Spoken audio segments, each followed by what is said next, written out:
মাখন খেতে ভালোবাসেন? অনেকেই এমন রয়েছেন যারা মাখন খেতে ভীষণ পছন্দ করেন। সে বাটার টোস্ট হোক কিংবা ভাতের সঙ্গে মাখন মেখে খাওয়া হোক, সবেতেই মাখন পেলে পরে যেন আর কোনো দিকে তারা তাকাবেন না। মাখন খেতে তারা এতটাই ভালোবাসেন। তবে এবারে যেটা দেখা যাচ্ছে, এই যে বাটার ফেস্টিভ্যাল, এরকমও কিন্তু একটা উৎসব রয়েছে। মানে একটা গোটা উৎসব, সেখানে শুধু চারিদিকে মাখন আর মাখন। যেটা দেখা যাচ্ছে যে উত্তরাখণ্ডে উত্তরকাশী জেলার দায়রা বুগ্গানে পালিত হয় এই বিশেষ উৎসবটি, যা সেখানকার স্থানীয় ভাষায় আন্দুরি উৎসব নামেও পরিচিত। এবং এই কথাটির অর্থ হচ্ছে মাখন উৎসব।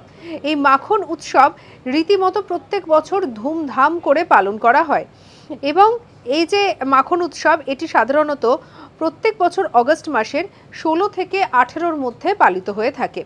এবং প্রত্যেক বছর এই উৎসবটিকে কেন্দ্র করে 500-রও বেশি মানুষজন, সেখানকার গ্রামবাসীরা, স্থানীয়রা এসে উপস্থিত হয় এই মাখন উৎসবে।